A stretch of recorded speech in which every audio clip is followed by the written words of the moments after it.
Sampai mana kemarin?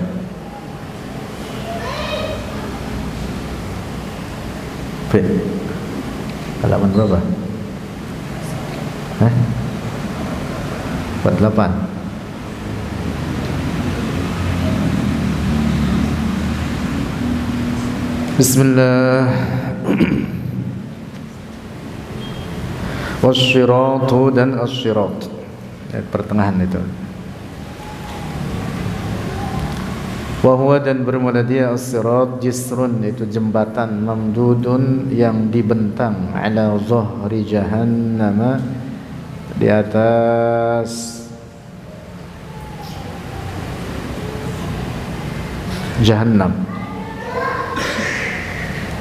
Di atas zahir artinya di atas, di luarnya, bagian atasnya jahannam. Ahadu tarafaihi, salah satu dua ujungnya, fil ardil mubaddalati, di bumi yang telah diganti, wa taraful akharu, dan ujung yang lain, fima, dalam apa, yali, yang menuju al-jannata, akan surga, ba'dan nari, setelah neraka.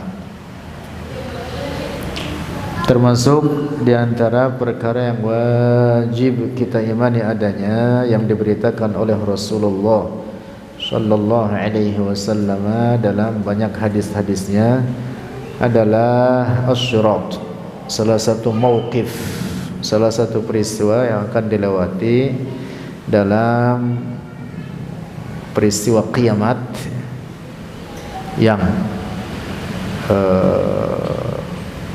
durasi kiamat itu selama 50.000 tahun. Fi yaumin kana miqdaruhu 50.000 sanah. Demikian disebutkan dalam Al-Quran. Wa kiamat itu terjadi selama 50.000 tahun, dimulai dari dibangkitkannya manusia dari kematian mereka. Segala yang mati, termasuk binatang-binatang, juga akan dibangkitkan. Bukti bahwa binatang memiliki ruh. Firman Allah dalam Al-Quran, wa idzal wuhushu husyirat, binatang-binatang akan dibangkitkan di hari kiamat nanti.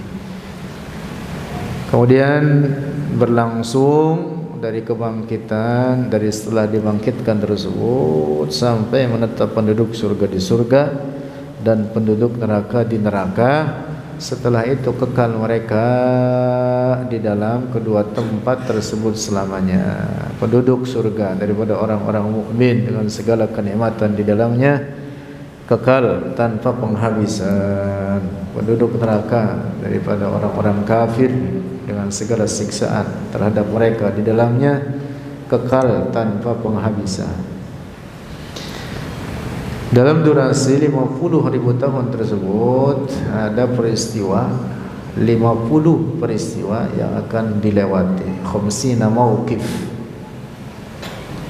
Dimulakan dari al-ba'ts itu tadi, kebangkitan, kemudian al-hasyr.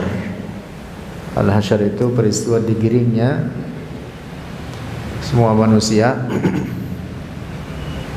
untuk dikumpulkan di mauqif, di suatu tempat, untuk tujuan dihisab. Kemudian peristiwa hisab itu sendiri. Nah, termasuk adalah dalam peristiwa kiamat tersebut adalah peristiwa asyirat. Asyirat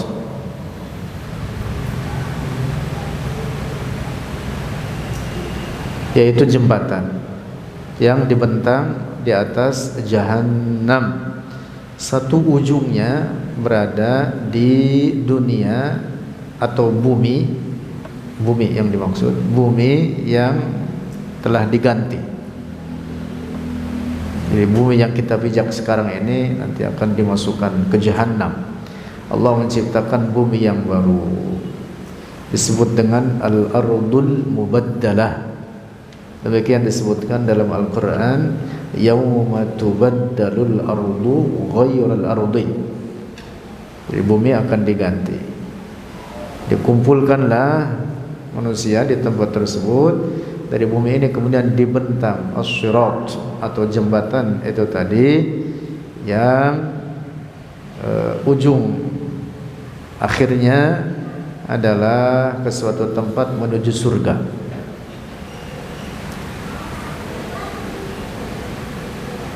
Yang selamat daripada syurab tersebut akan melewati haud. Haud adalah telaga. Lalu kemudian mereka minum dari haud tersebut dan kemudian mereka masuk surga. Sifat syirat atau jembatan yang disebutkan dalam beberapa riwayat bahwa ia itu lebih kecil daripada rambut dibelah 7, lebih halus daripada itu. Lalu dikatakan bahwa tajamnya lebih tajam daripada pedang.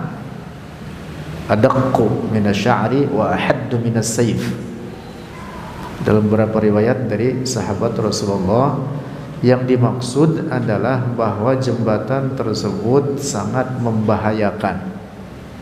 Sangat membahayakan.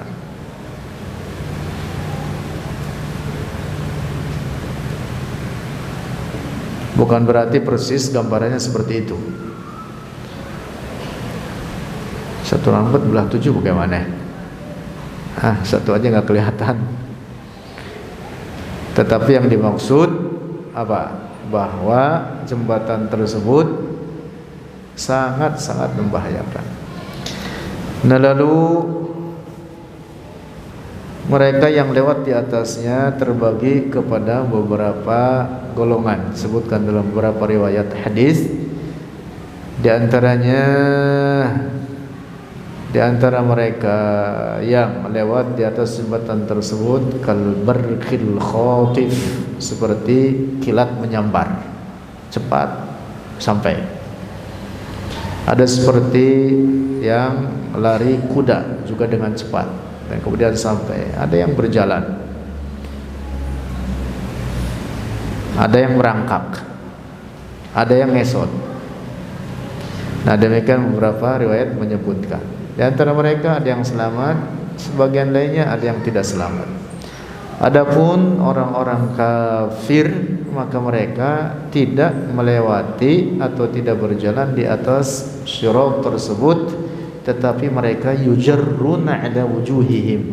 Mereka diseret oleh para malaikat dalam keadaan terbalik, wajahnya di bawah, kepalanya di bawah, kemudian dilemparkan ke jahanam. Demikian disebutkan dalam beberapa riwayat. Nah, jadi tentang adanya syirat ini wajib kita imani adanya. Lanjut. Wal haudu, dan al haud, wa huwa, dan bermula dia al haud, makanun, itu tempat a'addahu Allah, yang telah menyiapkan akan haud Allah oleh Allah Ta'ala li ahli jannati, bagi penduduk surga. Jadi sudah diciptakan oleh Allah, sudah ada haud tersebut. A'addahu, di sini disebutkan a'addahu, telah disiapkan oleh Allah li ahli jannati, bagi penduduk surga. Yashrabuna, minum oleh mereka, ahlul jannah, minhu, darinya haud, qabla dukhulihimul jannata, sebelum masuk mereka akan surga. Fala yusibuhum, maka tidak mengenai mereka atau tidak menimpa akan mereka, ba'da dzalika, setelah demikian itu, yashrabun, zama'un, oleh haus. Setelah minum, selamanya mereka tidak haus. Lalu mereka masuk ke surga. Lalu di surga mereka makan dan minum bukan karena haus, bukan karena lapar, tetapi taladzuzan, karena untuk bersenang-senang. Karena di surga tidak ada haus, tidak ada lapar, tidak ada capek, bahkan tidak ada tidur. Tidak ada tidur, karena tidur itu kata para ulama terjadi karena lelah, untuk tujuan istirahat, memperbaharui badan, refresh. Di surga tidak ada refresh, ada di dunia ini saja.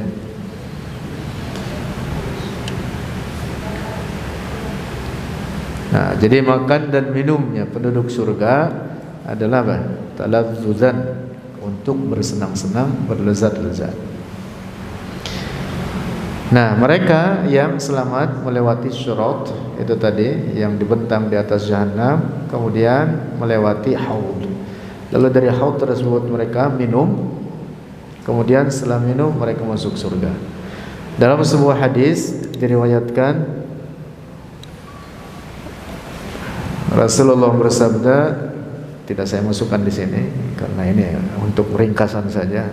Di kitab kita yang lebih luas dijelaskan tentang sifat-sifat asy-syurat, sifat-sifat al-haud dengan dasar hadis-hadis Rasulullah. Di antaranya dalam hadis Rasulullah disebutkan likulli nabiyyin haudun.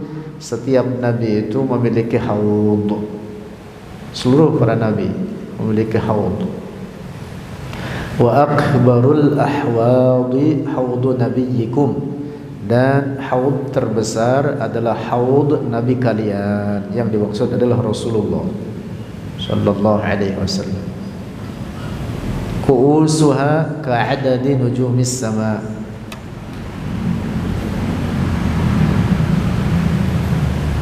Gelas-gelasnya itu seperti hitungan bintang di langit, artinya sangat banyak. Di pinggir haud itu bertebaran gelas-gelasnya.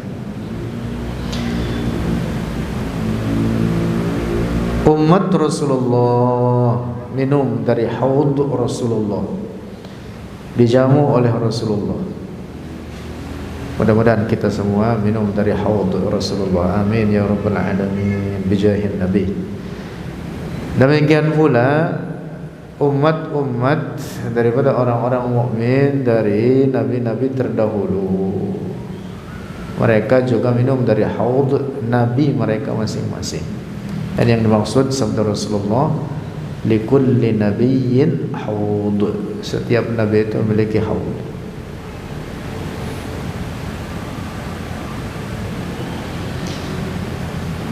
Ada sifat haud dalam riwayat lain disebutkan bahwa ia itu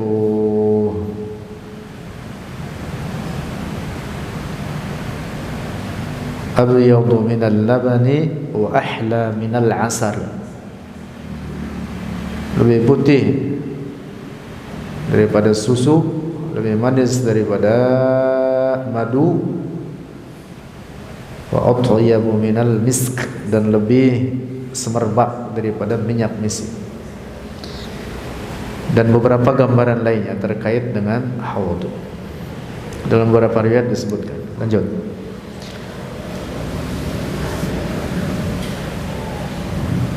Wa innama, dan sungguhnya yashrabuna, minum oleh mereka ahlul jannah min syarabil jannati, dari minuman surga, talazzuzan, karena berlezat-lezat atau bersenang-senang. Wasyafa'atu, dan asyafa'ah. Nah, termasuk yang juga wajib kita imani adanya adalah asyafa'ah. Wahia, dan bermula dia asyafa'ah, takunu ada ia asyafa'ah lil muslimina faqat, bagi orang-orang muslim saja. Syafa'at itu artinya talabul khair minal ghairi lil ghair, memohon kebaikan dari yang lain untuk yang lain. Memohon kebaikan dari yang lain untuk yang lain. Rasulullah meminta kebaikan bagi umatnya dari Allah, dari yang lain untuk yang lain. Para nabi memberi syafaat, para malaikat memberi syafaat, para ulama as-salihin al-amilin memberi syafaat, al-atqiya as-salihin, orang-orang bertakwa, al-awliya, para wali Allah, mereka memberi syafaat. Orang-orang saleh memberi syafaat. Ada orang-orang tua memberi syafaat bagi anaknya, juga ada anak-anak memberi syafaat bagi orang tuanya. Ada banyak bentuk syafaat.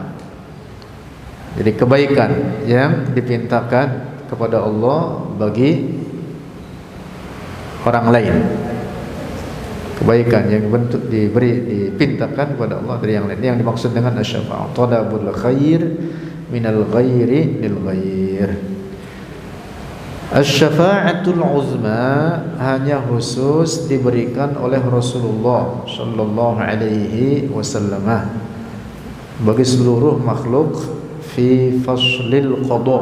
Faslil qada itu adalah ketika menjelang pengadilan akhirat, saat seluruh makhluk Allah dalam keadaan kesulitan,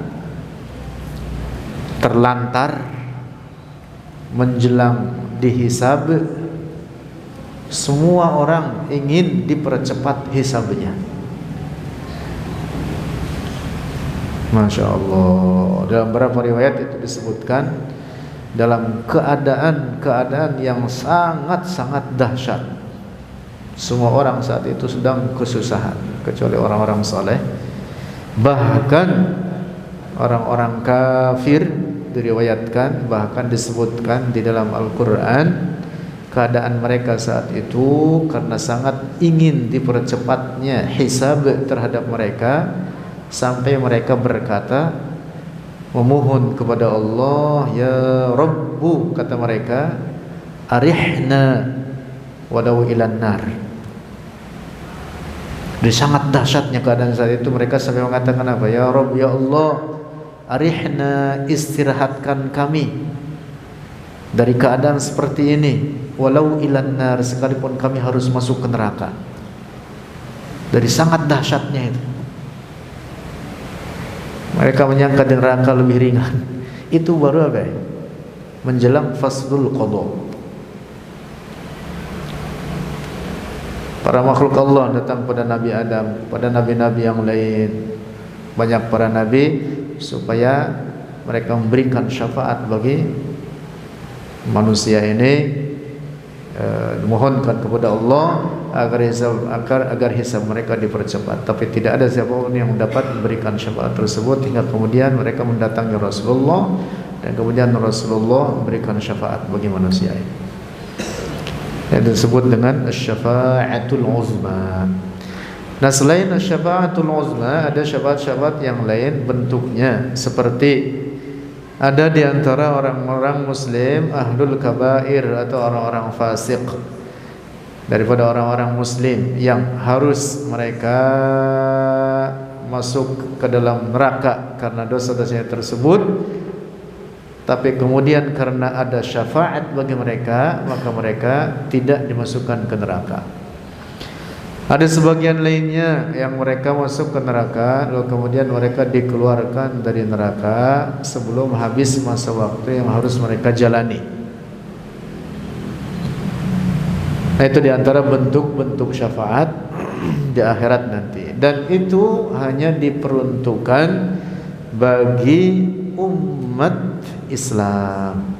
Orang-orang kafir tidak mendapatkan syafaat sedikit pun. Allah berfirman, wala yashfa'una illa liman irtada. Mereka tidak memberikan syafaat oleh ahlus syafa'ah illa kecuali liman irtada, bagi orang yang diridhai oleh Allah, yang dimaksud daripada orang-orang mukmin saja. Orang kafir tidak mendapatkan syafaat sedikit pun.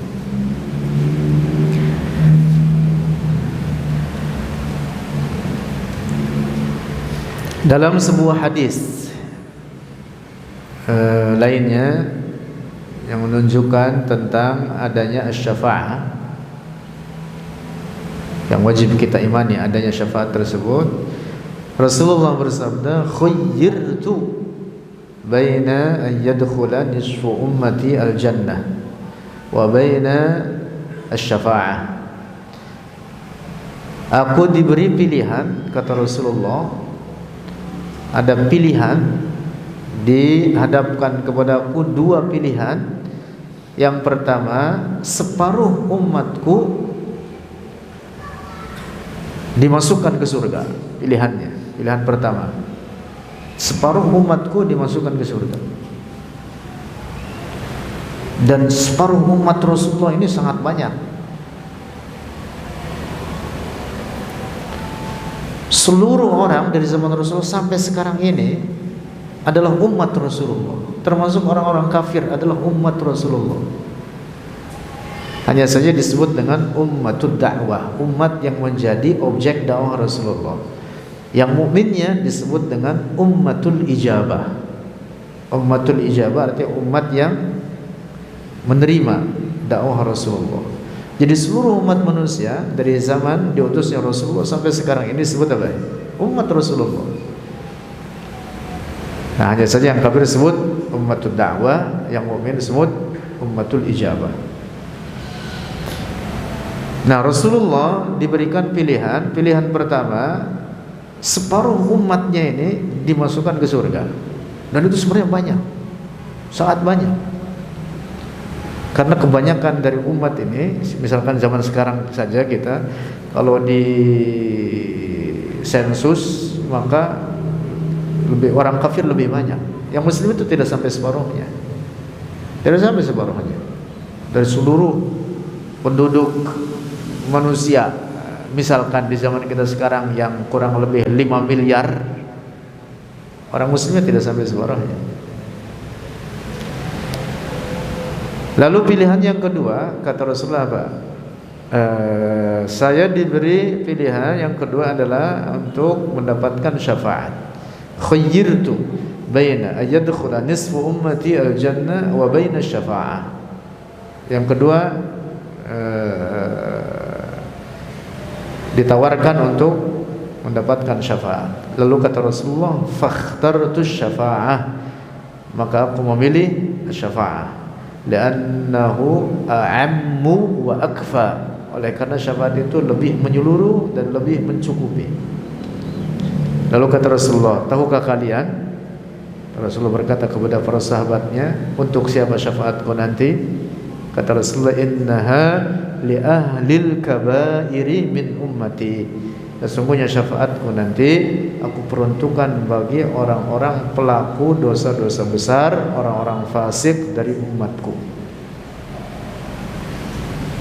Masya Allah, Rasulullah sangat-sangat mencintai, menyayangi umatnya ini, jauh lebih daripada kecintaan umatnya terhadap Rasulullah sendiri. Lanjut. Wal jannatu, dan surga. Nah, termasuk yang wajib kita imani adanya al jannah. Bahkan ini banyak berulang disebutkan dalam ayat-ayat Al-Quran. Wahia, dan dia al jannah darus salami, itu darus salam. Jadi surga dengan keseluruhan tingkatannya disebut darus salam, disebut dengan Darussalam semuanya. Makna harfiahnya rumah keselamatan. Juga disebut dengan Darun Naim.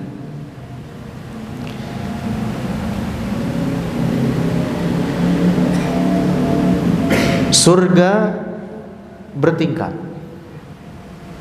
Demikian disebutkan dalam hadis Rasulullah, dan tingkatan yang paling tinggi disebut dengan Al-Firdaus.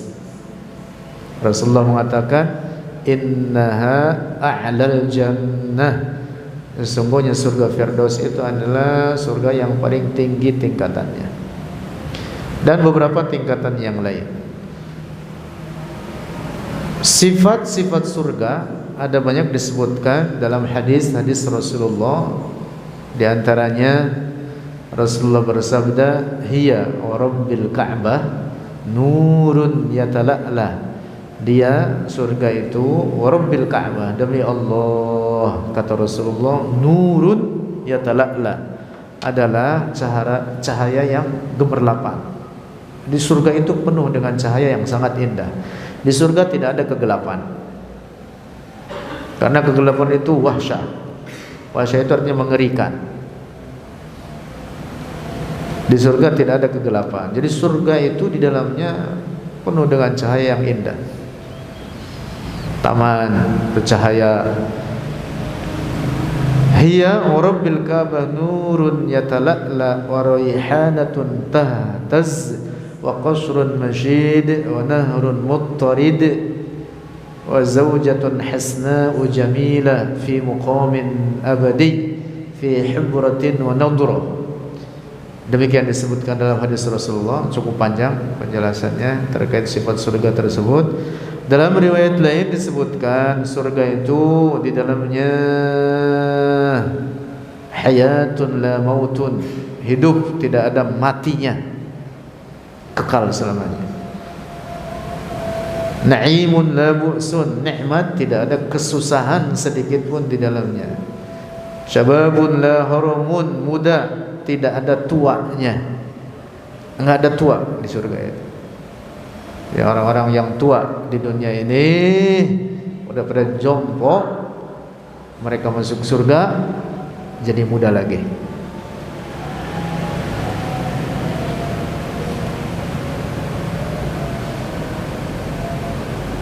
Hayatun la mautun, na'imun la bu'sun, sihhatun la saqamun, sehat terus, enggak ada sakitnya. Senantiasa dalam keadaan senang terus, tidak ada kesusahan di dalamnya. Masya Allah, itulah diantara sifat-sifat surga. Mudah-mudahan kita semua, keluarga kita, anak-anak kita, orang tua kita, pasangan-pasangan kita masuk surga. Amin ya rabbal alamin. Bijahin Nabi Muhammadin sallallahu alaihi wasallam. Amin.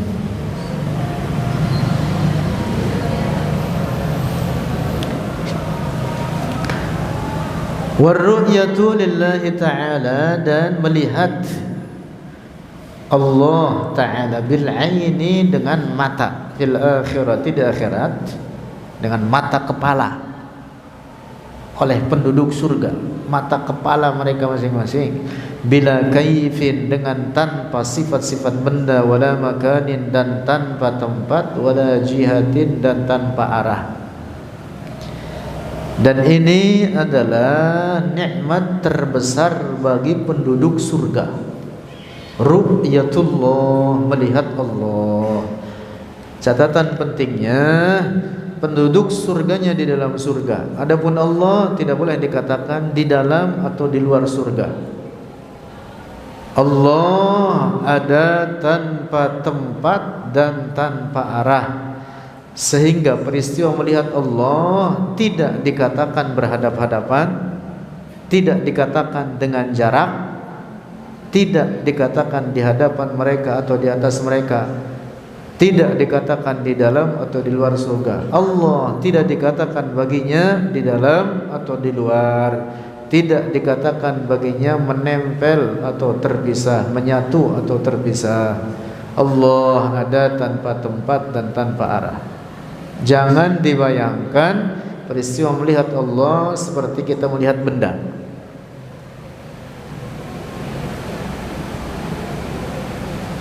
Dalil menunjukkan tentang adanya ru'yatullah disebutkan dalam beberapa ayat Al-Quran dan dalam banyak hadis-hadis Rasulullah. Dalam ayat Al-Quran diantaranya firman Allah, wujuhun yawma idzin nadhirah ila rabbiha nazirah, ila rabbiha nazirah. Mereka penduduk surga melihat kepada Tuhan mereka. Demikian disepakati oleh para ahli tafsir terkait makna ayat tersebut. Dalam ayat lain firman Allah, lilladzina ahsanul husna wa ziyadah. Lilladzina ahsanu, bagi berbuat kebaikan, orang-orang mukmin, orang-orang saleh, al-husna adalah surga, wa ziyadah, dan ziyadah. Para ahli tafsir menyebutkan ziyadah yang dimaksud adalah ru'yatullah. Dalam ayat lain firman Allah, kalla innahum 'an rabbihim yawma idzin lamahjubun. Ayat ini menceritakan tentang orang-orang kafir. Mereka di akhirat, 'an rabbihim, dari Tuhan mereka, lamahjubun, benar-benar terhijab, tidak dapat melihat Allah. Al-Imam Syafi'i, imam madhab kita, Imam Muhammad ibn Idris Asy-Syafi'i, Al-Imamul Jalil, sahibul burhani wad dalil, wafat tahun 204 Hijriah. Beliau mengatakan apa? Diambil dari ayat ini kebalikannya apa? Kebalikan daripada ayat ini. Kalau orang-orang kafir ar-rabbihim lamahjubun, mereka terhijab dari Tuhan mereka di akhirat, maka berarti orang-orang mukmin tidak terhijab. Ini namanya mafhum mukhalafah dalam istilah usul fikih. Dalam hadis ada banyak dalil menunjukkan tentang adanya ru'yatullah. Nah, saya tulis antaranya di sini di halaman 49 atau di faidatun ukhra, innakum satarawna rabbakum yaumal qiyamah. Insyaallah nanti kita baca. Lanjut. Artinya la kama yural makhluqu, tidak seperti dilihatnya makhluk. Ketika orang-orang atau para penduduk surga melihat Allah, tidak seperti melihat makhluk. Itu tadi, tanpa sifat-sifat benda, tanpa bentuk, tanpa ukuran, tanpa tempat, tanpa arah, tanpa jarak. Wal khuludu, dan kekal, dan kekekalan lil mu'minin, wajib kita imani al khulud, kekal fil jannati, di dalam surga, walil kafirina, dan bagi orang-orang kafir finnari, dalam neraka. Ini termasuk perkara yang wajib kita imani. Minggu yang lalu seingat saya sudah kita bahas tentang bahwa surga dan neraka kekal selamanya tanpa penghabisan. Surga dengan penduduk di dalamnya daripada orang-orang mukmin dengan segala nikmat yang mereka raih di dalamnya kekal tanpa penghabisan. Neraka pun demikian. Orang-orang kafir, penghuninya di dalamnya dengan segala siksaan terhadap mereka kekal tanpa penghabisan. Wajib kita imani. Disebutkan dalam banyak ayat Al-Quran, dan siapa yang menyalahi ini maka dia dihukumi kafir. Demikian kesepakatan para ulama ijma'. Ingat-ingat, ada kelompok di zaman kita sekarang nyebar, yaitu disebut dengan Wahabi. Mereka menamakan diri Salafi, pengikut Ibnu Taimiyah, pengikut Muhammad ibn Abdul Wahhab. Mereka mengatakan neraka akan punah. Itu ditulis dalam buku-buku mereka karena mengikuti imamnya. Imamnya siapa? Ibnu Taimiyah. Ibnu Taimiyah mengatakan neraka akan punah. Ini keyakinan batil, rusak. Orang meyakini keyakinan semacam ini rusak akidahnya, bukan orang muslim. Nah, ini penting untuk diingat. Bahkan ada salah seorang pemimpin mereka, pemimpin orang-orang Wahabi itu tadi, menulis buku dengan judul dalam bahasa Arab, dengan judul dia menamakannya dengan Al-Qaulul Mukhtar bi Fana'in Nar, pendapat yang terpilih bahwa neraka akan punah. Na'udzubillah. Ini keyakinan rusak. Aqidah yang benar, aqidah Rasulullah, aqidah umat Islam, aqidah ahli sunnati wal jamaah, bahwa surga dan neraka kekal tanpa penghabisan. Bedanya dengan kekalnya Allah disebut dengan baqa'un dzatiyyun la syai'a awjaba lahu dzalik. Kekalnya Allah tidak ada yang menetapkan sifat tersebut baginya. Adapun kekalnya surga dan neraka karena dikekalkan oleh Allah. Jadi beda antara kekalnya Allah dengan kekalnya surga dan neraka. Allah pada sifat-sifatnya tidak ada sekutu baginya, tidak ada yang menyerupainya. Termasuk dalam hal ini baqa'ullah dengan baqa'ul jannati wan nar berbeda. Baqa'ullah dzati, adapun baqa'ul jannati wan nar bi ibqa'illahi lahuma. Jadi keduanya dikekalkan oleh Allah. Secara akal umpama punah dapat diterima, tapi syara' menetapkan bahwa surga dan neraka tidak akan punah. Nah, maka itulah yang akan terjadi, tidak punah karena dikekalkan oleh Allah. Wallahu a'lam bishawab.